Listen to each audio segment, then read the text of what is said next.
Good morning, ma'am.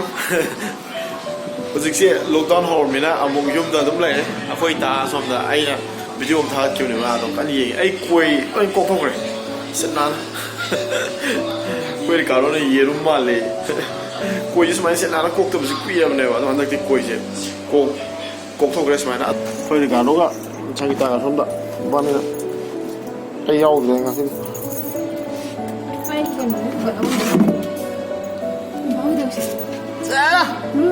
Xong quay cả tổ.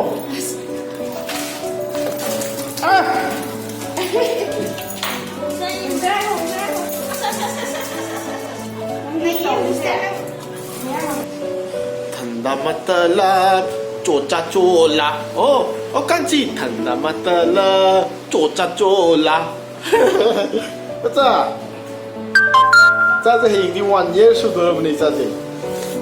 Hình đi Chagi birthday ne ma hình đi sahi ma pha doi ne heng 23 ko cái nó chứ table jam rang thau cái tàu này tu có som the rep am ka le tu chu rang tha ga masi di hapsal lagi na finally hoi hoi tàu ne to ma ho le ma ngam tang pam gi ge adu ma ngam tang le ga mo mi ma long na ko sin na ka na ai tàu ja hoi hoi hoi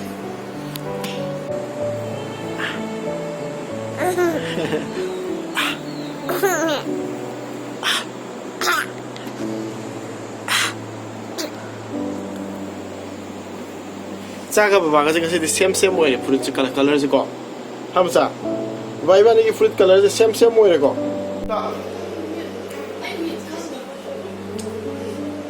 Husik miam kayak nonton deh, agang sih Sangita kamu ngah lagi minale ay nusa saling aja sigi rang sih am tahu kan tahu nih husik thaba husar lagi, sigi rang sih thaba lu agak somna kan gede kamu tuh thaba ini, aduh hapsen tuh ini sih tebel sih miam, lagi video ada yang bibi mi gede kang mana ay lesan gitu tebel nih. Lang tau kan apa ka thambe ya betul betul si rang je loma chu si de han thai na tha ki bne ba white on thok sar ge si som de lai Ricardo ne moi ne tv ngi ai rang tha ba u sar ge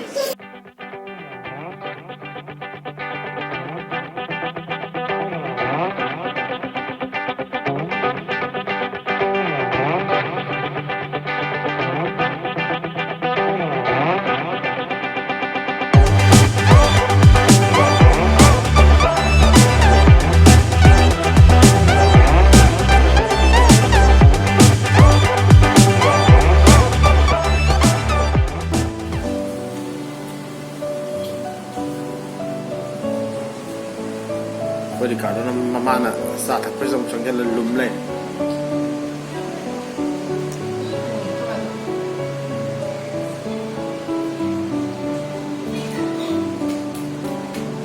aigi table se quote amadi lore si quote handabe ya ki roi quote amurani ra ka han gi ni ai na si tha ba sim tha re ko sim tha sana ge taw ne ba sim ka tha re sana ba sat ken taw ne nong je mo am chu chu tha re कोई शायद नोम से तंबगम दे तारे हुजित नुसा सारा मने नोम हाय गदा सुतरे साना बजे पे आरोय अदुना आई yum दो इन तौथरागे वॉकिंग आक चालू गिगे नोम मर खिजा सातिन तुपगा नोम सुरे तो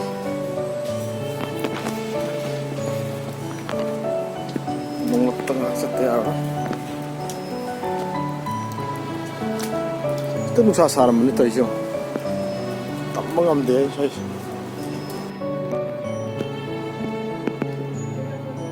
ngài này mà walking chất là nó thang ở phải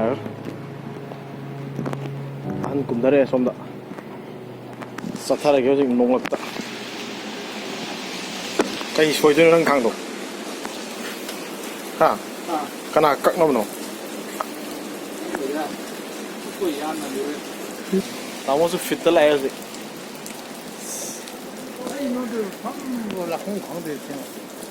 cái gì đâu lấy tiền dùng gì đó không chỉ mà phá phi dùng gì chỉ mà này nó hết dùng chỉ mà cái gì mà thì nông nó chỉ mà cụt ra một cái download tới đi thà mấy mà tung đó mà gì mà sa mu phá bao ra ni mà sal cá bao ra ni mà gì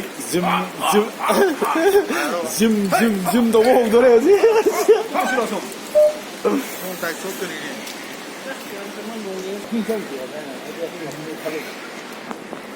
한번 내용이 민에서 우선 뭐 제입을 넣어야 돼. 제입을 강국 구 행거를 해서 가봐야 되나. 제가 아이스에 감고 마셔부터 다음에 Kame. Tamo ka gres do si kairax de ki tor gane ma kai rosan ka ro kumdhare ma ngam da to. Aswa. Ai tau ge ai da nang mo. Sida akoina Ricardo iban ne semi je ai ngo bi ki birthday ki ne ko. My birthday ki happy birthday tha ko balloon de ki tor ko to do ko da to ne do lockdown de yaw re de la re de tha na je le bi ju ko re. Ado Ricardo iban ni na ni ma ki thet pi la ba si lo re ko sa sa lo ko thet pi sa sa lo thet pi ni. Ado si thet ta ko ji ba ni kap ta na ai na tor ga it's ko re. Ai to da ko se ge no se mo ho re.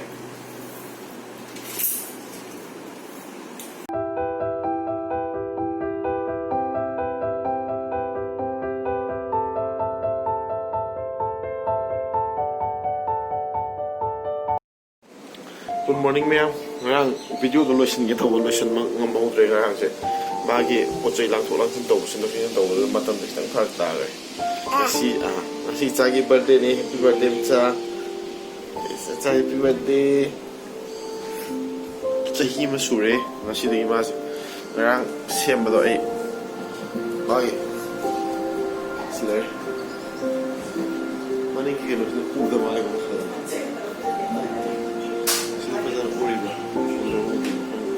happy birthday, Gugli.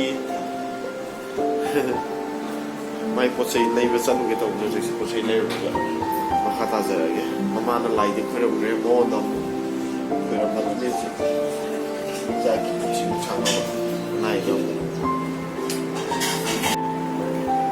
pochai ki lai re ma ge horen pe na tong na ba akhoi ma sak ile mai belun de thiet tri thiet kia na cái nào tàu đi yêu tàu lotion bị cái tàu này nung đằng cái tàu quay nào phone tàu đấy rồi sang con trái ra sao yêu giờ bảo sao bật đi gì ra chị đâu đâu ra chị phát ra wow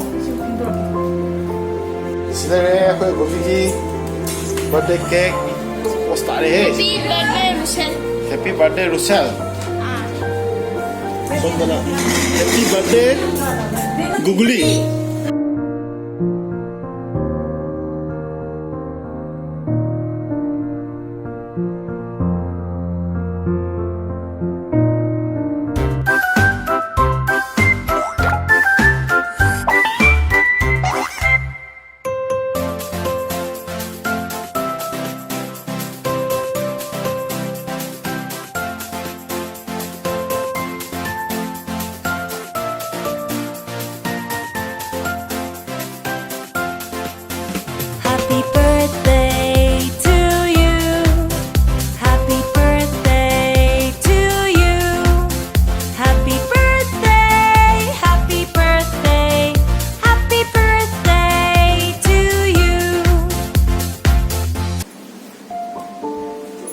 Masih cak ini kau saya, si cak ini kau,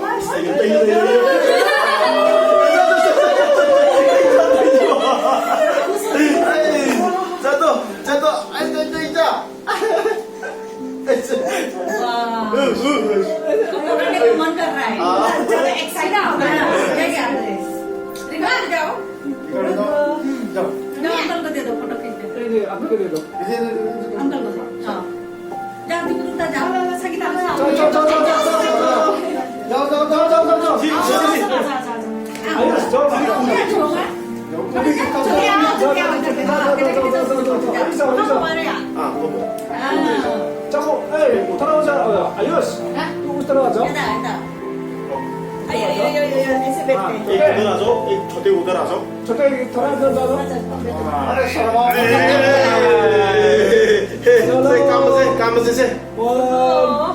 One, two.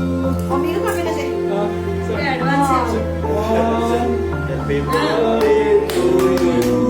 Happy birthday to you. Happy birthday to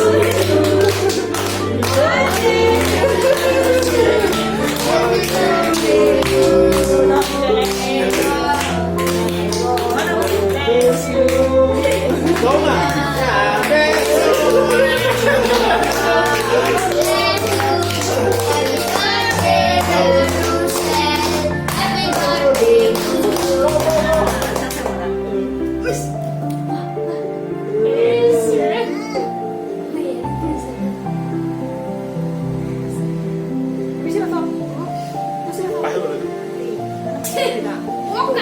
Mami tadi ni.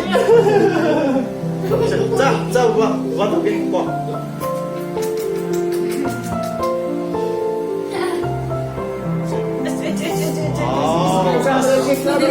Wow, howdy Za.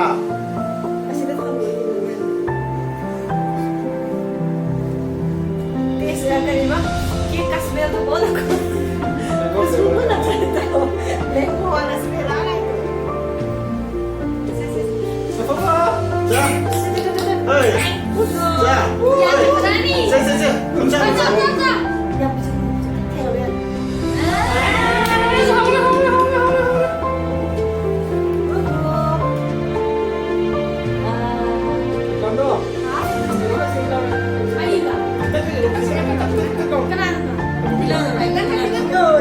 Jangan yang boleh kita. Ada हो गया. उसको भी अच्छा लगा होगा cake Ya. Kena lo. दीदी को तो खिलाना पड़ेगा ना हमेशा बस हम लोग खाएंगे Kau tahu je, kata nak kek se yang tharak naba, kakak naba, kau tahu. Ayos, Ada kek tharak. gift लेके आओ तुम दोनों का Am posta omong ka, ay gini pina. अमों को वाले भी लेके Aku ije, tang soy le, ije. Mapas tak kau kau birthday ya, aku ije. Table je nemban na table mahal na. जा तुम दोनों जाओ मैं पहले जाओ कहाँ से लगी पीने रे हैप्पी बर्थडे थैंक यू बताओ ये रहा जाओ तुम और हैप्पी बर्थडे मत को नीचे लो Kek sih kau kau. Mi, apa yang kau kira? Aku kita thang na bazi kan ni. Tahu sih. Tum ni apa? Ma tum ni apa ni? Tumal. Ma tuman kasi. Si ngang rang thal we marang lang le. Kalau kau. Oh, si aku di Karona siapa ni? Si happy birthday. Aku di Karona siapa? Balloon kasi. Balloon siapa sih nak? Silai deh.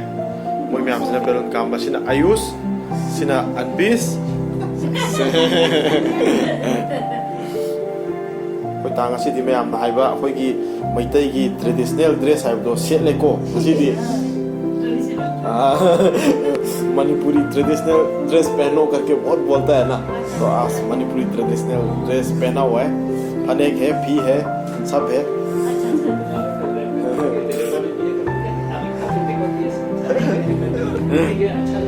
कार्टूना aku bituman nama somda mak kena tahu luar ni oh cakap sekarang tadi matum dri bang ngasih yuki matuman nama masuk oh tumo ko belakang tumo oh ya ya可以從度捅那麼捅嘞。